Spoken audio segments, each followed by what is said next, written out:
Hello and welcome everybody to our very first Zoom event. This has readers joining us from all over the world. So wherever you are, good morning, good afternoon, good evening. Settle down at the back. You're really in for a treat tonight. We're absolutely thrilled to be hosting Jasper. My name's Emma. Some of you have already had email contact with me, and I am in Crickhowell in a little bookshop in mid Wales. Jasper is about 20 miles north of where I am sitting now, and I'm joining you from the bookshop itself. As you can see, we've got Jasper's book behind me. I'm a sleepy market town called Crickhowell in mid Wales, just south of Talgarth, which you would have known from Early Riser, and it's been one hell of a week. It's been one hell of a year, but for us here in Crickhowell and for us at Bookish, it's been absolutely fantastic. Not only are we launching The Constant Rabbit this evening, UK publication date today, but also earlier this week we won Best Independent Bookshop in the UK. So this is a big week for us, and we're really enjoying everything about this week, really looking forward to the event. Now, I've got a couple of housekeeping bits and bobs that I need to tell you about first. Firstly, books. As you can see, I've got a lot of books behind me. These are all yours. So Jasper's popping down to Crickhowell tomorrow to dedicate and sign them and do his usual stamping, and then we'll get them out in the post to you wherever you are in the world. If you're joining us internationally, you would have had an email from me, and hopefully you would now pay for international postage and we can get those books to you. So if you haven't done that, because I know a couple of people have registered quite late in the day today, then please pop onto our website, pay for your international postage, and we'll get your book to you. Lastly, on the housekeeping front, at the bottom, you'll see a Q&A bar. So Jasper's going to be talking for about 30 minutes, and then you can ask your questions in that little box down there. So he'll be choosing which questions, so have a good think about what you want to ask. Now, I was first introduced to Jasper about 8 or 9 years ago by my good friend Kit, who lent me her copy of The Air Affair, and I absolutely devoured the whole series. And then when book 7 came out, I cheekily asked Jasper on Twitter if he would come and do an event here in Crickhowell, and he readily agreed to do so, and it was fantastic. And we've done quite a few events together ever since. This is the very first one online. The Constant Rabbit is Jasper's third standalone novel, as he avoids, despite much demand, writing a book based in Crickhowell and also writing a sequel to Shades of Grey. Alongside these, he's also written the Nursery Crime series, which is my personal favourite, and the Dragon Slayer series. So please join me in a massive applause, although Jasper won't be able to hear you, and welcome Jasper Fforde. There we go, and I am unmuted. Hello, 321 participants. This is very strange. I'm sure it's as strange for you as it is for me. Well, I'm speaking to you from my little studio here in not so sunny South Wales. As you can see, I've got a few props there round the back. We'll talk about those in a little bit. Very interesting that I've actually got myself in this as well. This is Flat Me. He's a little standy. He's 2004 Jasper. He does do a bit of writing, but his characters are a little two-dimensional. You can see there is a sort of homage to Pickwick there. Interestingly, rather sort of beefcake Pickwick, perhaps. And over there on my, where are we? There is one of my prized possessions. For anyone who's seen the film Harvey, this is James Stewart, who plays Elwood P. Dowd, and he has this friend who's a 6'4.5" white rabbit, and which causes all manner of mayhem. But there is a painting that he gets, which is him and Harvey. And I thought, wouldn't it be great if I had a painting of me, but instead of James Stewart, it would be me. So anyway, so that's what that is. I love it. Me instead of James Stewart. I don't know. Anyway, welcome to this webinar, or whatever it is, Zoom webinar about the launch of The Constant Rabbit. Now, first of all, as you heard, Emma, Bookish, I've got notes, so I may sort of, move around a bit. Bookish, Emma at Bookish won the Independent Bookshop of the Year. Independent Bookshop of the Year. So amazingly good. Well done to Emma for that. Fantastic news. Well deserved. Emma has shown a huge amount of energy and creativity during the lockdown. So very, very well deserved there. welcome everybody. I think I've already said that, haven't I? Yes, what else have I got to... Okay, so yes, strange times. We live in this bizarre world now of our lockdown. I've been, interestingly, a couple of blogs I've been asked to do about what books did you read during the lockdown, you know, because obviously you've got huge amounts of time. You know, I had no time during lockdown. So I did something for Magic FM, which is, I think you can find. I think it's not quite up yet, but it will be. I'll put a link to it, which is a list of books that I did not read that I wish I'd had. I had my mum staying with me. She's 93. She's gone home now with the carers back and everything. So that's good news. A couple of books I did manage to read. This was a good one. This is 187 Shades of Grey by Farrow and Ball. That was quite fun. It's just shades of grey. That's all it is. You know, that's all it is. And this other one here is a Top Trumps book, which is the window furniture edition. Another nice, interesting book to read on lockdown. There'll be a Q&A. Already somebody putting in down some Q&As there. Q's, not A's. I do the A's. So that's great. What else? Yes, we had an interesting thing happen this morning. This is great. I've so got to get to the bottom of this. So, as you might imagine, adverts that we put on social media contain, because we're talking about the constant rabbit, and it's about as you've probably guessed, a sort of discriminatory society where the minority are rabbits. And when you describe that book in an advert on Facebook, it actually sort of pings up the bots and the algorithms, and we had an advert pulled by Facebook. So you can read into all kinds of things about that, but I think that's quite cool. There are some very powerful people in this world who put all kinds of stuff on Facebook and it doesn't get pulled, but my book about rabbits did. So how cool is that? Very, I know. I can hear you. I can hear you all. Yeah. Now, so we do have, just going quickly on to another thing about the postcards, which I always do. We have them there. That was quite neat. We have them there. We've still got some of these, and just you can go onto my website and just fill out a form, and we will send you one signed and with a stamp on it that you can put with your book that maybe you got from somewhere else. I don't know. Okay, so what are we going to talk about? So, yeah. Now, where did this whole idea come from? Okay, so I'll just grab a copy of the book so I can sort of wave it around a bit. This book started really about while I was writing Early Riser. Now, as you probably know or have read or something like that, Early Riser was a difficult book to write, very difficult book to write. It took me a long time. All kinds of issues with that. Won't go into it now. It was a nightmare. Anyway, at one point, I suddenly thought, I've got to just push this aside. Now, I'll go back slightly, actually, because I write by this thing called the narrative dare. You probably heard me talk about the narrative dare before.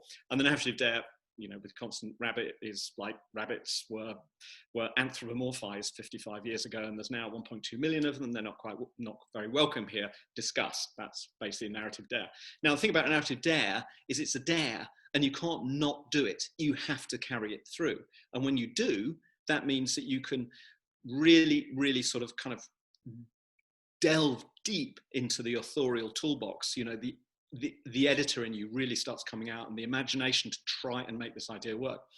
So now, going back to Early Riser, I couldn't not finish it, right? I had to finish the book because the narrative dare was write a thriller set in a world in which humans have always hibernated. But the dare does not say that you can't stop writing for a little bit and then maybe do something else. So I started writing this probably in about about sort of 2015, something around that, sort of February of 2015. And I did about 10,000 words. And the kicking off point for this, it's a kind of odd one, but I was thinking about the Cadbury's caramel bunny in the adverts. But because I'm quite old now, it's the adverts that I remember from the 80s, right, which had Miriam Margolyes, as I found out, thank you Wikipedia, voicing this ridiculously sort of over-sexualized, you know, comedy rabbit selling chocolate. And I thought that was pretty silly. West Country accent, it's very funny, you know. You can see them on YouTube. And I got to wondering, in the way that I do, I wonder what she did afterwards. You know, this is the sort of questions that go through my mind when I'm thinking of things. You know, the reason that I have that painting, you know, because I thought I want one of those so badly. And this is what runs through my head. What did she do afterwards? What did the Cadbury's Caramel Bunny do afterwards? And I figured that maybe she did some work on the bill, because like all actors do work on the bill, and probably was in Holby City, but for a very small amount, because every actor does something in Holby City or Casualty.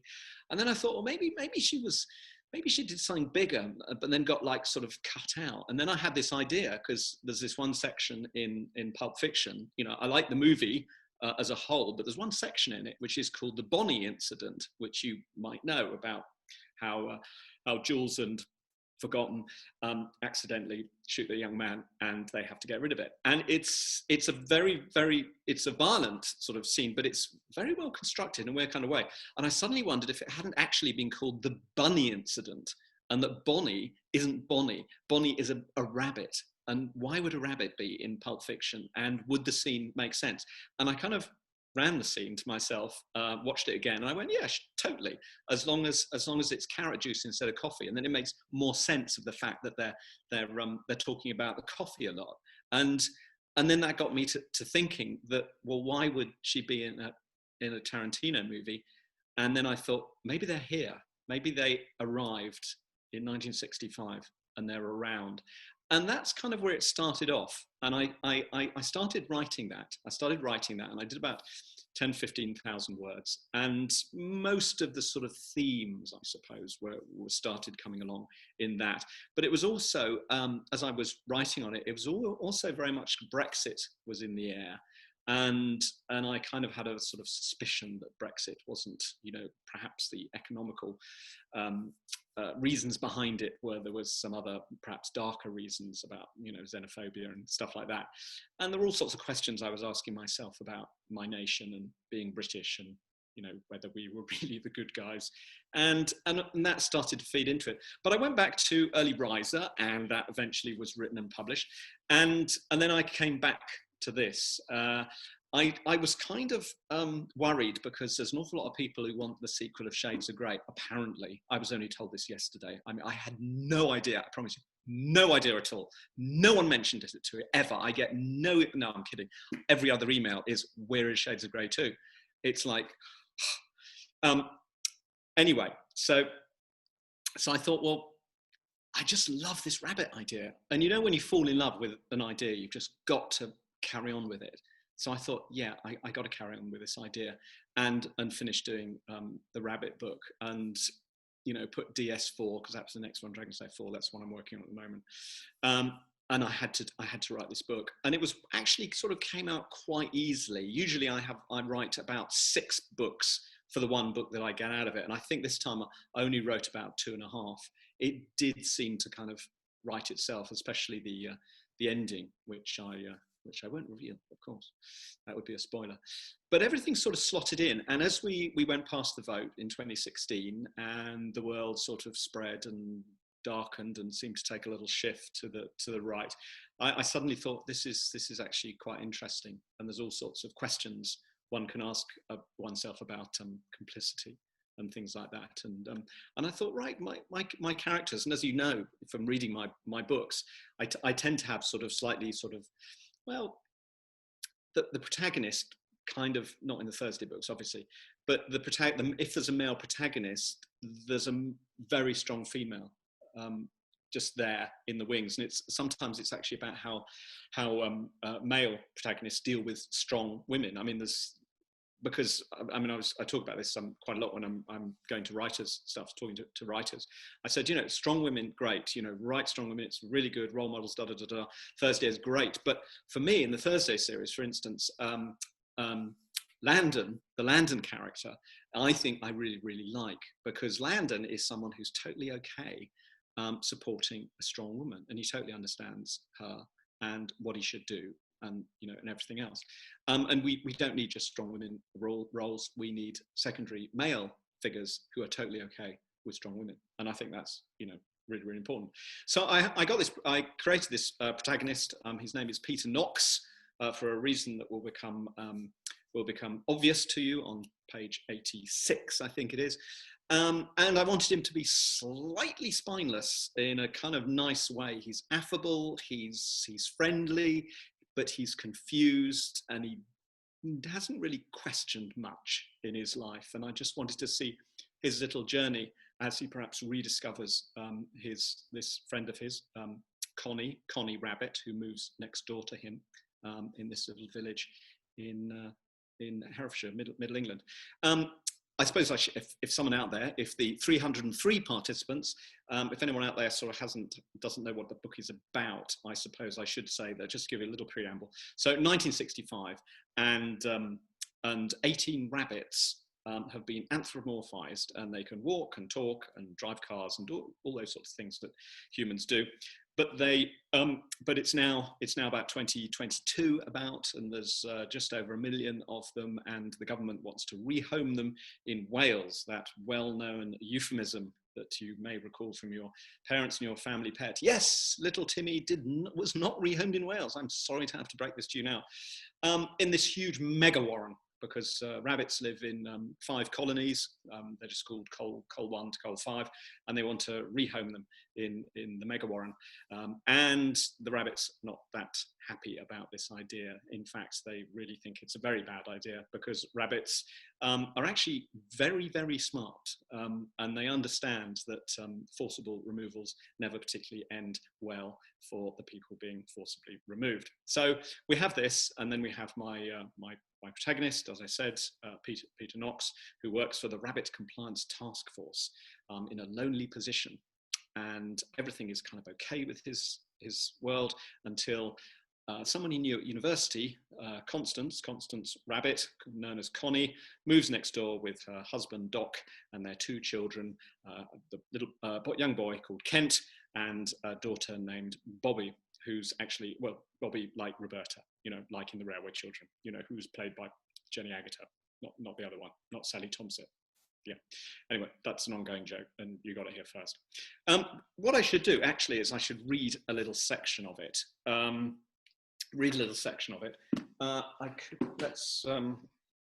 Here we go. Go. Blah, blah, blah, blah, blah, talk amongst stuff. Okay, so this is quite close to the beginning of the book. I mean, it's very difficult talking about a book that no one's read. So this is about Ross-on-Wye. Now, Ross-on-Wye is a rather delightful little town, very similar to Crickhowell. It's on the, hang on, Crickhowell's on the Usk. Yes, of course it is. So Ross-on-Wye is obviously on the Wye.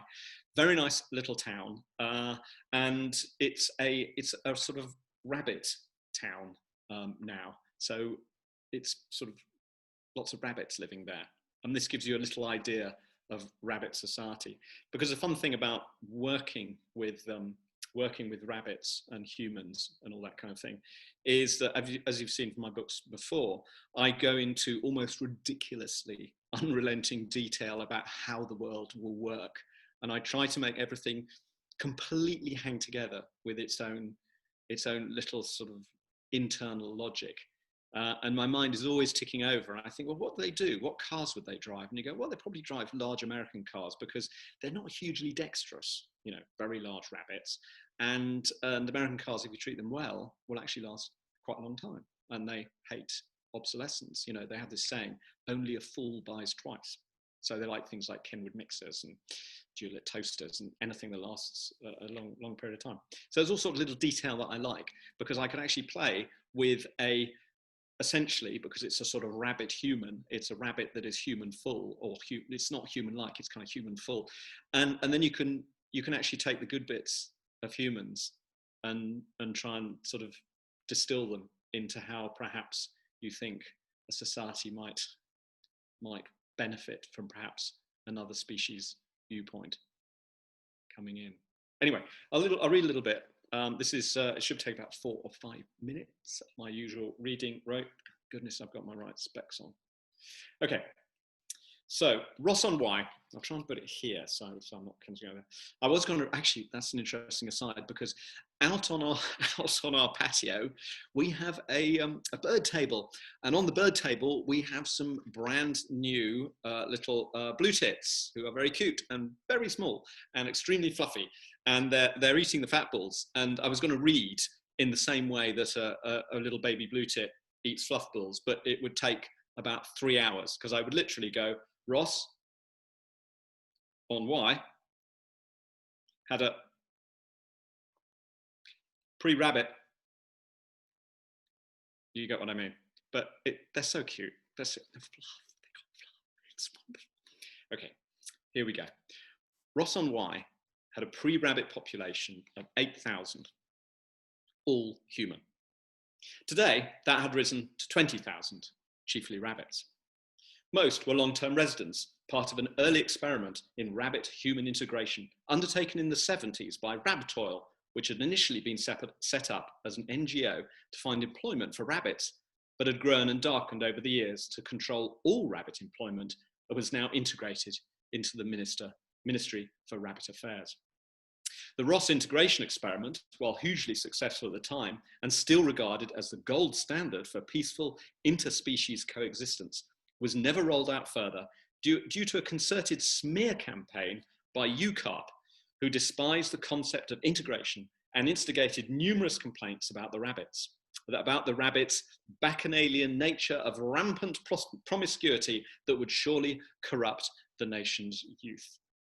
Despite no evidence that the nation's youth needed any outside forces to help corrupt itself in the least, UCARP is for the United Kingdom Anti-Rabbit Party, obviously, succeeded in casting doubt over further integration and were as surprised as anyone when their plan succeeded.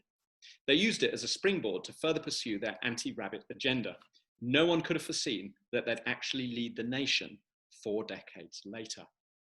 Before Ross, we had only failure, said a spokesman for UCARP. Afterwards, only success.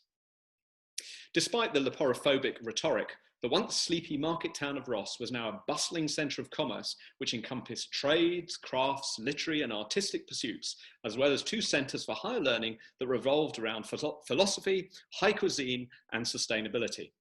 While a few residents initially complained about the rabbits, all won over by the vibrant nightlife, friendly, upbeat manner of the newcomers, and, of course, the trading opportunities. Although rabbits were not paid well, they liked to spend it quickly.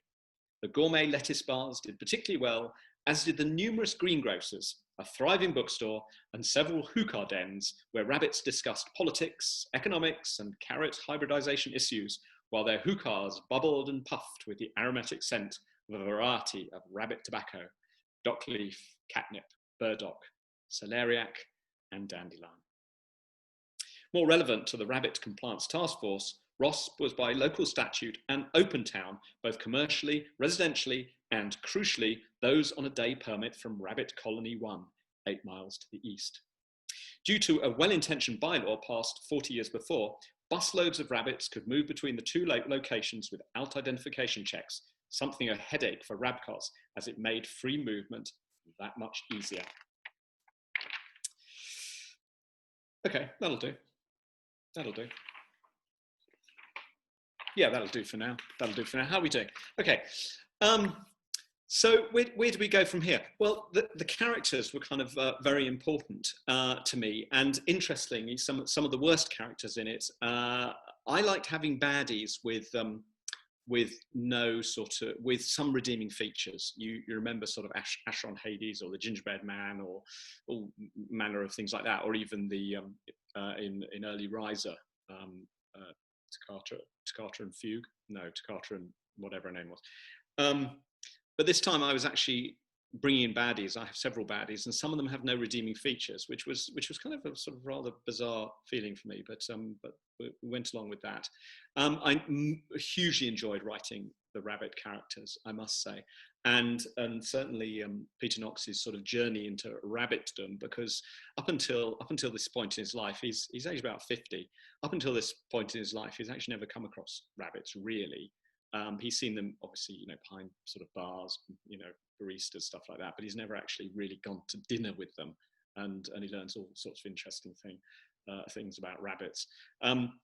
I suppose I could mention that one of the most interesting, well, maybe not. There's lots in it that interest me, but there are some bizarre ideas that sort of just dropped into my lap, fully formed, and I don't know where they came from. And that's often a really exciting thing for me about writing, is having these bizarre notions, and it really stems from. Just to making sure I've got no spoilers in this. No, it's fine. Really stems from the idea of taking rabbits and humans and mixing them up together. And there's nothing not to like about anthropomorphizing creatures. If I think of all the best jokes, that I can remember, well, I think they're good. A lot of them about anthropomorphized animals. And I think that the humour is because they take something obviously from the animal part of them, and then there's something from the human part of them, and there's an incongruity there, where they meet, and there's a lot of scope for comedy and some, quite serious stuff. So I like the idea of taking this notion of the way that rabbits do things when they're rabbits, and then suddenly being dumped in this human system that they have to then kind of make sense of, and it's all of a sudden just sort of plucked from the fields and boof down there. And one of the things that was kind of weird is that rabbits are a matriarchal system in real life. When you see them out in the verges, and essentially a doe, the female, the top female, will employ a buck, the biggest buck, to look after her and pay him in reproduction rights, and that's sort of very vaguely how it works. And then you have a matriarchal system that gets dumped in a patriarchal system like ours, so far. And how do they deal with that? And the female rabbits went, well, this, we're going to make a few changes here, clearly. So they decide that in fact you can change your husband. You can be married, because obviously they are married because they want to be, human-like. But you can, if the doe decides it, you can actually change husband. If you see a better one coming along, you could be with someone for years and then go, well, maybe, and then of course those two bucks will then have to fight it out, but not with claws and biting and nonsense like that, which is very uncivilized, really. They do it with dueling pistols, in a sort of bit like dueling pistols on a foggy heath at dawn, and how it works, because obviously rabbits are not going to kill one another, because that would be stupid. Why would you do that? It doesn't make any sense.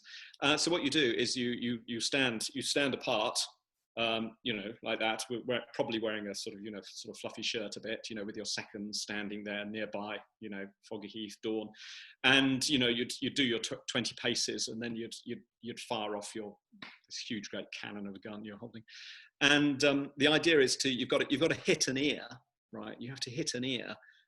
But it's got to be as close as possible to the head without killing your opponent, and the person who gets closest to the head wins the bout, and the doe, which adds a little interesting point, because if you see a male rabbit with lots of bullet holes, then each one is a sort of a love lost, and that seems rather romantic and rather beautiful and rather sad all at the same time. But it's what I'm talking about, sort of fusion of rabbits and humans coming across.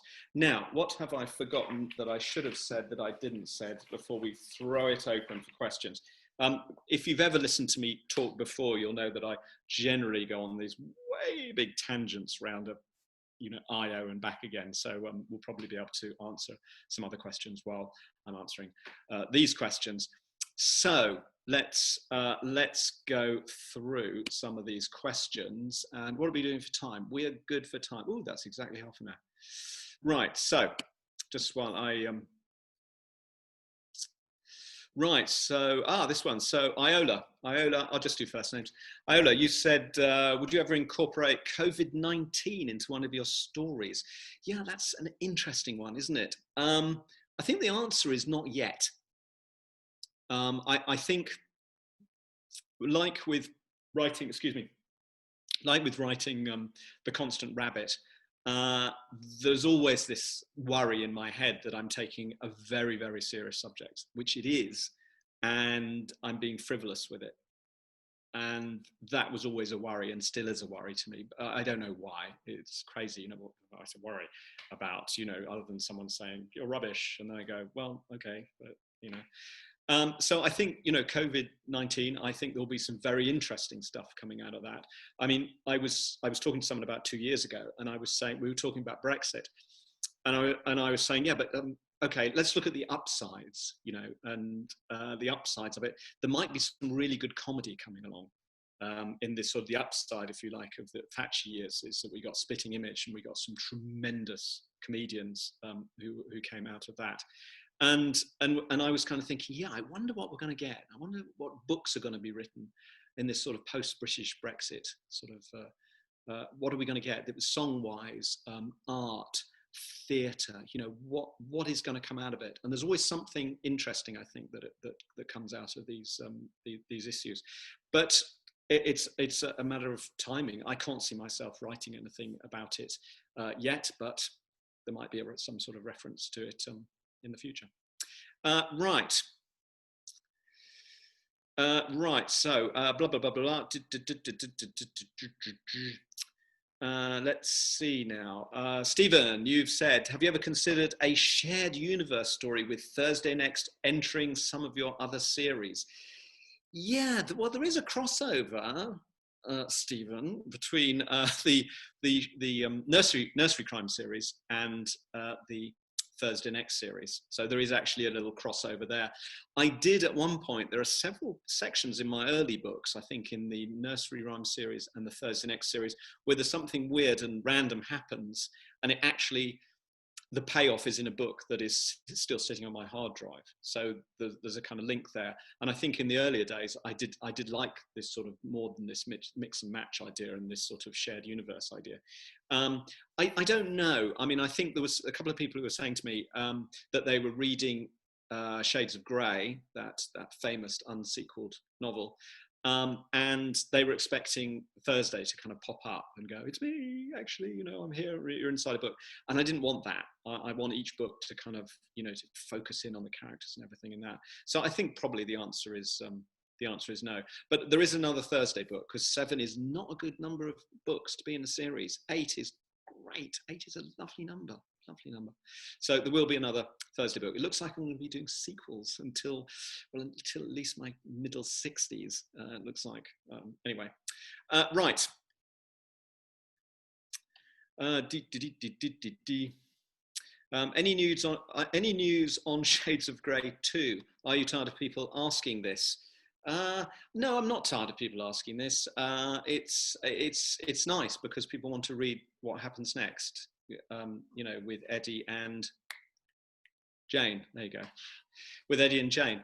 Yes, I do like it when people ask, not incessantly, not while hitting me with a brick, obviously, but there will be. So okay, this is what we're doing. So finish this one. DS4, which is half done at the moment. Trolls v Humans. I'm going to be concentrating on that the rest of the year, and then Shades of Grey 2.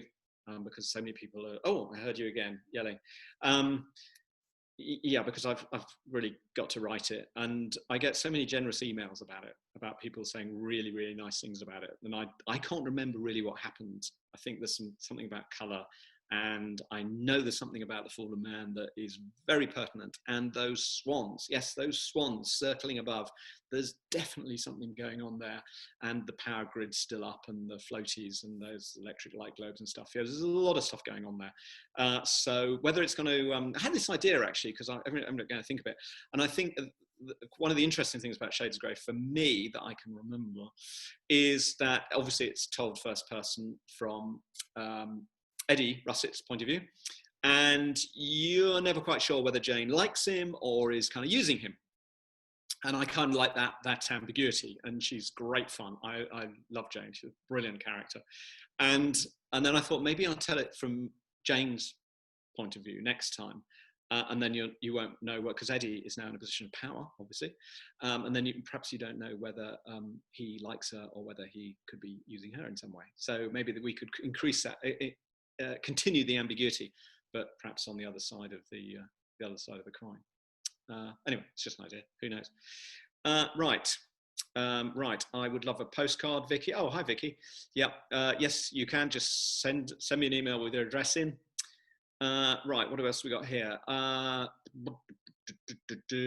Alexis, okay, what would be the key message that you hope those of us who have spent our lives benefiting from white privilege will take away from the constant rabbit?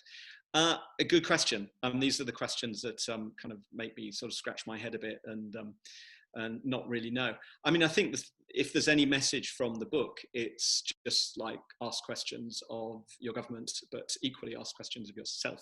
I think it's very easy to be complacent, you know, in yourself if everything's isn't a problem. I mean, I have never been, I mean, well, look at me. I have never been discriminated against, right? Never. That's not like, you know, never as in, oh, hardly at all. It's never as in never, not once, ever, you know? And that is not an experience that is shared with other people who are British in my nation. And that's got to be totally wrong. It's got to be totally wrong. And if there's anything, I suppose, the book is just about, like all satire, like all allegories, it's about asking questions, perhaps in a slightly offbeat, humorous manner. It's not being on a soapbox. It's just saying, look, this is like crazy, crazy stuff. And we have to ask ourselves some very, very serious questions. And there has to be some way in which we can change. And it's all of us. It's not just the ones who are insane and, you know, say awful things on Twitter. It's everybody. But anyway, so good question there. Right, let's go on. So, okay. So, Bill, thank you. Here's a question: does the weirdness of the world make it more difficult to come up with out there ideas to write about? Yeah. There was this theory, wasn't there, that the world was kind of now pre-satirized and that you couldn't actually make it up. I think what's happening is perhaps the bar has been raised slightly.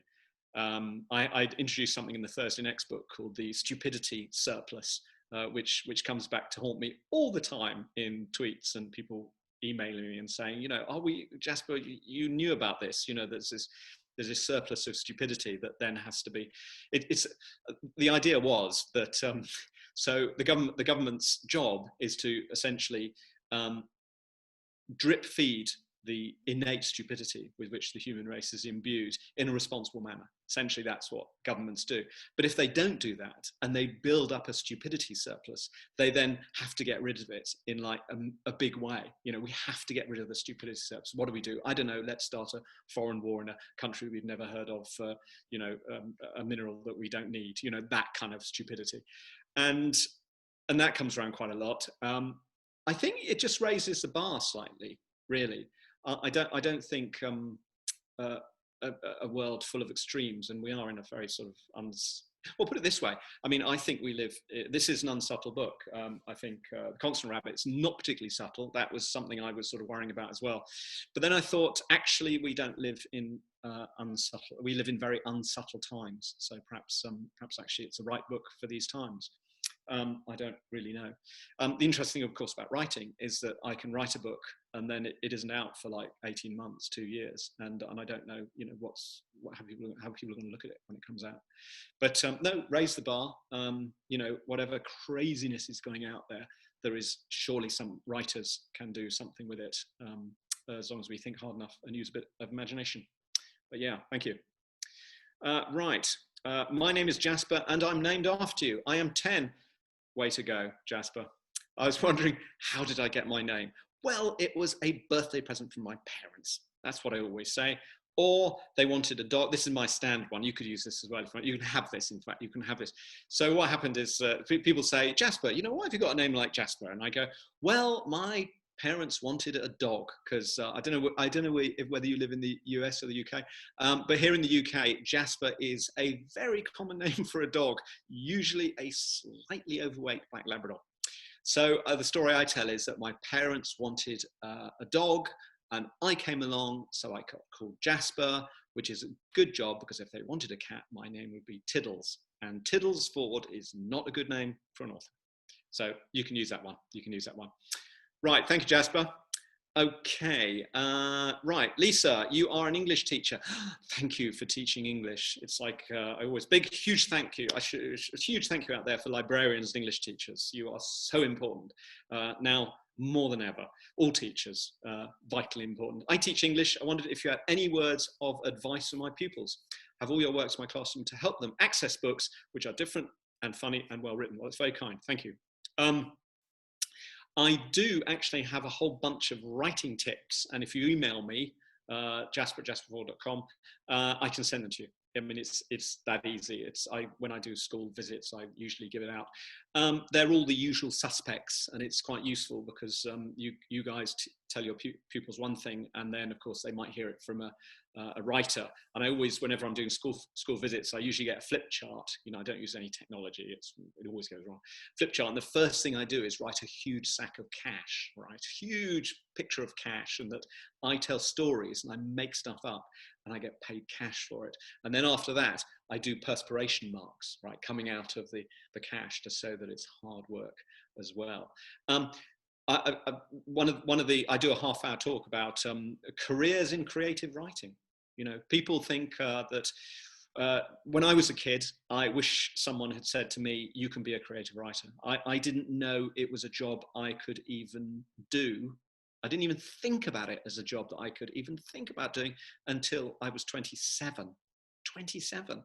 And so one of the things I say to kids when I do school visits is writing, creative writing is not something that other people do. It's something you can do, and anyone can do it. And all you need is a keyboard, a pencil, a bit of paper, dictation, and several 100,000 hours, and you'll be a writer. And it's a great career to have. And there are so many jobs in creative writing at the moment. When I'm talking to boys in school, it's boring, you know, creative writing. And then I say, can you think of a job in which you're invited to every single rugby match on the planet, and then you talk to all the stars, and then you have to write it up? Can you imagine that being a good job? And they'll go, oh yeah, that'd be a brilliant job. And I go, sports journalism, creative writing. And they go, oh, right, okay, well, maybe there is something in this creative writing. So yeah, creative writing careers, you know, really big, really important. And they all know about it. I always do, you know, tell me, you and you, tell me about creative writing careers. And then we discuss them. It's not something other people do. It is an extremely viable job to have. And now with the Netflix and streaming and everything going on, we need writers. We need good writers. I'm sure all of you, well, most of you out there, you 335 people participant, you'll have watched Netflix, and some of Netflix is brilliant. Some of the streaming stuff is excellent, and other stuff is terrible because it's so badly written. We need good writers. We need good writers, probably now more than ever. Thank you. Right, here we go. Right, so Deborah, shades of grey cause a few raised eyebrows in my book club. Yes, you are not alone in this. They were really disappointed it wasn't the other 50 Shades of Grey. So what happens next? P.S. Book club weren't that keen. I loved it. Thank you for that. Yes, my books have this amazing way of completely splitting book clubs. Yeah, kind of slightly Marmite-y, perhaps. Yeah, I call my 50 Shades, my Shades of Grey is actually 49 fewer Shades of Grey. You know, that's what I thought I'd call it because it's quite amusing. Right, so what does happen next? Don't know. What is the something that happened? That's another one that's come up. Is this the something that happened? The answer is no, this isn't the something that happened, capital S, capital H, Shades of Grey reference. Okay, right. Okay, Jennifer, so of all the characters you've written, which do you personally identify with the most? Thanks for a new book. Well, thank you for buying it. Thank you for being here. I don't know. I always kind of thought I was kind of the Landonish character. That was. Am I doing like my standing? I'm actually. Yeah. The Landon character. I think that was because I wrote this when I was about sort of 30 or something, and I think that part of it is my fantasy of being with this this sort of almost like sort of superhero kind of character like Thursday, and being in that sort of support role. I kind of like that in a weird kind of way. I was an assistant for years. I mean, years and years. I was an assistant, 20 years in the film industry. So helping others is, you know, to help it, being efficient and helping other people. I kind of enjoy that, doing it, and so trying to think ahead to what someone might need. I kind of like that. So I don't know. Yeah, maybe personally identify with, perhaps. I think so. But of course, when you're writing, all the characters are a sort of version of yourself, I think.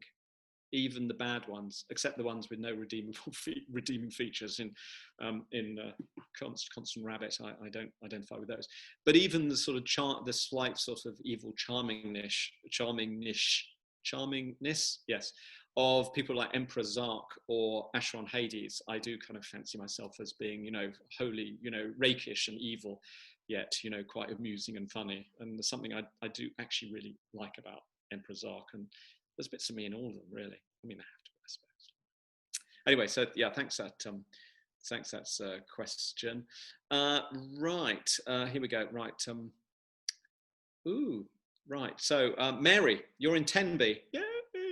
So we have Warren Street and the Warren plus Tudor tunnels. Is this indicative of rabbit habitation? Clearly.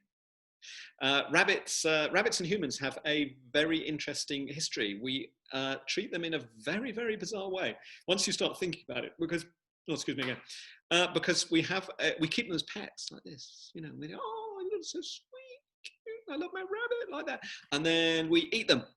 So there's a very odd sort of relationship like that, and you'll find, yeah, lots of stuff. Rabbits, eating rabbits, having little warrens where you can actually pillow mounds, they're called, I think. You would actually have rabbit farms in the old days, a very sort of cheap form of meat. It is quite interesting because I could put in, I'm not sure whether the line is actually in the book ended up, but I had this great idea for a line where someone would say, well, you know, you're a rabbit, blah, blah, and then the return would be something like, you know, your grandfather wore my grandfather as a hat, which is a kind of rather sort of nasty slur. But it was kind of just this weird relationship that we have with animals, that we love them, and then we kill them, we murder them. And that's strange. And eventually, I think it's all going to change. I mean, it's going that way, isn't it? I mean, vegetarianism and veganism, I mean, we are moving that way, because maybe 100 years ago, you could kick a dog quite easily in the street and no one would turn a hair. And, you know, animal rights are actually moving kind of in that direction. And there's a lot of references in the book, because of course we're talking about, you know, species here. There's a lot of references in the book about, you know, man's place within, you know, the planet, and this sort of hominid supremacists that we are. And so there's a lot of questions about that, about how we treat animals, and whether that's really a good idea, and all kinds of sort of little side things in there. So yeah, rabbits have been around for a long time, and yeah, there's a warren here. In fact, we have a warren down by the river. But I also missed a trick here, because I should have mentioned the Warren Commission at some point in the book, but I never did. The Warren Commission was the one that looked into the JFK assassination. Missed a trick there. But anyway, thank you for that question. Right. Right.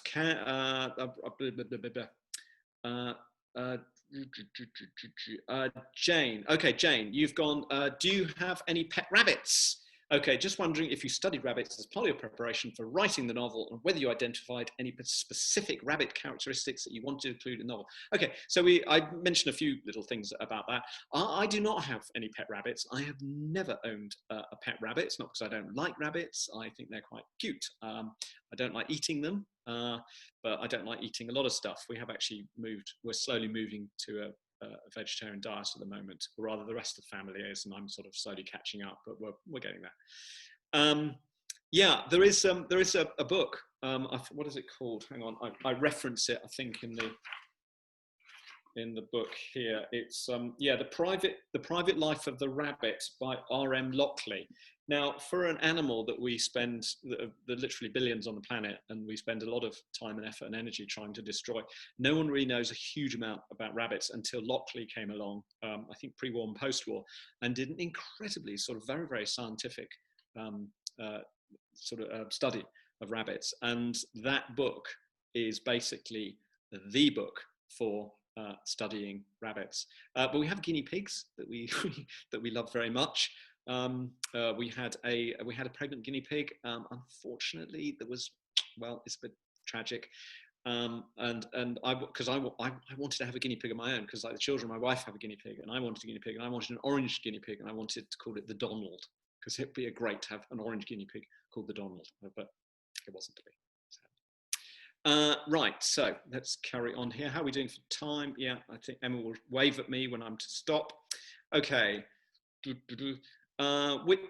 Let's see, Anne. Okay, so Anne, you've given me this this question here. Which of your characters do you enjoy writing about the most? Which of your characters do you enjoy writing about the most? I think all of them, and I think that goes back to what I was saying about no redeeming features.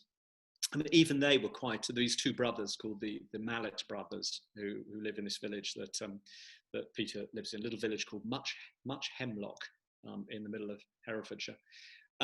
Even they, oddly, were kind of nice to write about. I think writers have a very sort of interesting relationship with their characters. I think if you don't like them, if you don't enjoy writing them, it will come across in the reading. And I always get the feeling that if I'm not enjoying a book that I'm writing, then that isn't going to come across on the other side of the writing divide that we share, readers and writers share. And I think that was also one of the big worries about Early Riser, because for so many years I hated that book. I just absolutely hated it, because I wanted to finish it. I wanted to finish it. I didn't want it good. I wanted it over. And of course, that's a really bad relationship to have with a book. So I actually had to carry on writing it until I got to a point where I liked the book and I liked the characters. And you've really just got to enjoy all of them to make sense of it. So actually, thank you for that. Thank you for that. Right. Right, so Eileen, yes, you've written, yes, this is quite a good one, this one. When writing the Thursday Next series, did you ever envisage a time when it actually would be illegal to drive from England to Wales to buy cheese? No, I never thought of that at all. I think there was, in one of the Thursday books, I wanted to have the government blame everything on the Danes. I was searching around to try and find a nation in Europe that were fairly, it's a toss up between the Danish and the Dutch, who was the least offensive, that it could be so ridiculous that you'd want to vilify the Danes and, be burning Kierkegaard and stuff like that. And then there was, there was a whole news story, and all of a sudden the Danes were being vilified by everybody and having their embassies burned. And it's stuff that you can't see. It's just these unfathomable sort of things that you just can't see happening in the future. So no, I would not expect that, I must say. Because we're still on semi-lockdown here in Wales. Right, so right, Temby, done that. Right. Right, is the book launch on a this is Rebecca. Is the book launch on a Thursday purposefully? And would you consider writing another Thursday Next book? It kind of fits in, doesn't it? Thursday, next Thursday, that kind of stuff. I often find myself sneaking in book titles into my book. I think The Constance Rabbit has at least 3 of my book titles in, because I just have a sort of impish sense of fun, and I like to do that kind of stuff. Will there be another Thursday Next book? Yes, this will be the dark reading matter. This is an idea that I really, really like, because I think the idea for it is that there is the observable book world, right? That's all the books that you can read, but that's only 10% of the whole book world, the readable book world and the unreadable book world. And the unreadable book world is 80% of all the stuff that's ever been written. And I kind of like that idea. And it's books that have been lost, it's books that have been deleted, and it was ideas in writers' heads when they died, or even people's stories in their heads when they died. And it all has to go somewhere, and it's in the dark reading matter. And if only you could get into the dark reading matter. And how would you do that? And when you were there, you could find all these treasures and gems and all kinds of things. But it would be a little strange. So it's kind of an exciting concept. And I've been leading, if you notice, I've been leading up to it, because whenever I'm writing Thursday books, because I have this no plan, as I call it, because there's no real sort of arc between them. I just sort of just carry them on and make up a new story. But I always have little reference points for myself, so I always put in these ideas in the dark reading matter, which I really, really like. Yeah, okay, no, I won't give too much away, but yeah, so it will be after Shades of Grey. Or was it before Shades of Grey? Oh no, yeah, that's right, after Shades of Grey. Yeah. Anyway, so that's right. So, Rich, you said if a lot of your favourite jokes involved animal anthropomorphism, yes, please provide at least one example. Well, yes. Let me think now. Okay, I've put in mind, this is actually one of my favourite jokes. I'm put in mind of someone because I was on tour once for the Fourth Bear. And I'm just giving a thumbs up because I've just been given a little note there from him. So I was on tour for the Fourth Bear, right? And I was telling sort of bear jokes, and there's a whole thing in there about the right to arm bears, which I thought was a great little joke. So that you give bears guns and they can shoot back at hunters, which I think is totally fair. Anyway, so someone came up to me afterwards, and I have no idea who they are to this day. And they said, "Yeah, I like your jokes, Jasper, about anthropomorphized animals, but we've moved on from there." And I go, "Well, this is a story I have to." She said, yes, we tell jokes about anthropomorphized balloons." And I went, "Okay, so how does that work?" So here's the joke, right? Mummy balloon, daddy balloon, and baby balloon, they live in their little balloon house, right? And they're very happy there.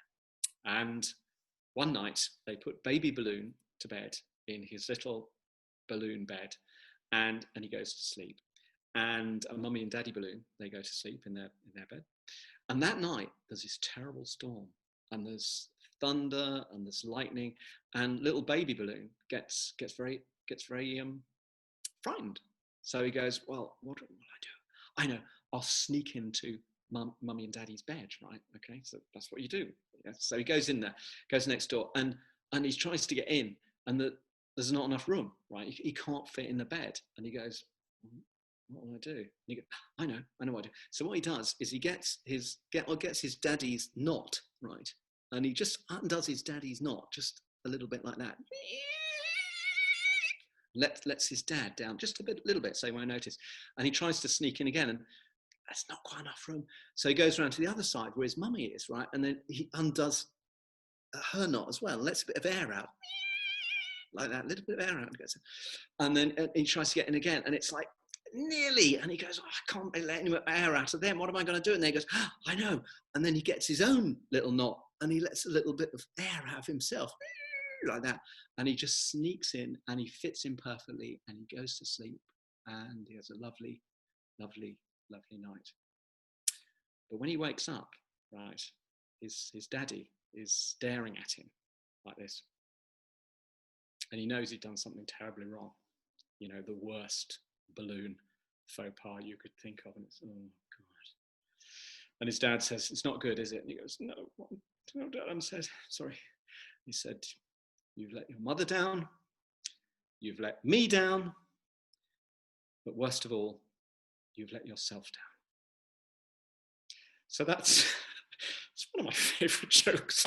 It's so ridiculous. Who thought up that? And that belongs to the, I so wish I'd thought of that joke.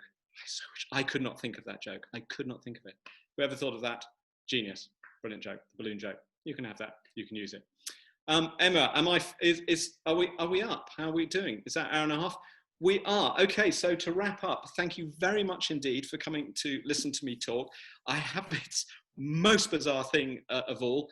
I'm staring at a screen. There's nothing going on. I can't hear anything at all, but I can see 331 participants down there at the bottom. So thank you very much indeed for coming and listening in this way. And I really hope that you like the book. And thank you, Emma, for hosting this, and for Fforde, and for Will, my agent, and everyone else who helped the Constant Rabbit be a thing here instead of a thing here. But thank you very much. Be safe, and thank you. Thank you so much, Jasper. That was absolutely fantastic. Thank you for giving us a bit more of an insight into those narrative dares and a bit of background to the Constant Rabbit, which will now be winging its way to people after you've been in to join us tomorrow. You may have gathered that it's possibly maybe a bit not quite legal for Jasper to be travelling more than 5 miles in Wales at the moment, but as this is under work, you can come and see us and sign your books, so they will be on their way out to you. Thank you to the lovely people at Fforde for trusting me to not mess this up. I think it's gone well, so thank you very much to all of you guys, and thank you, lovely audience. As Jasper said, it's very strange seeing a very large number of people at the bottom of the screen that we can't see. Thank you for your brilliant questions. I know that we didn't answer all of them, but I'm wondering if we can keep the transcript because there's some brilliant ones on there. And all that's really left for me to say is thank you so much again for joining us. Please, please, where you can, go out, support your local independent bookshop. We really appreciate it. And have a lovely rest of your evening, afternoon, morning. Thank you so much.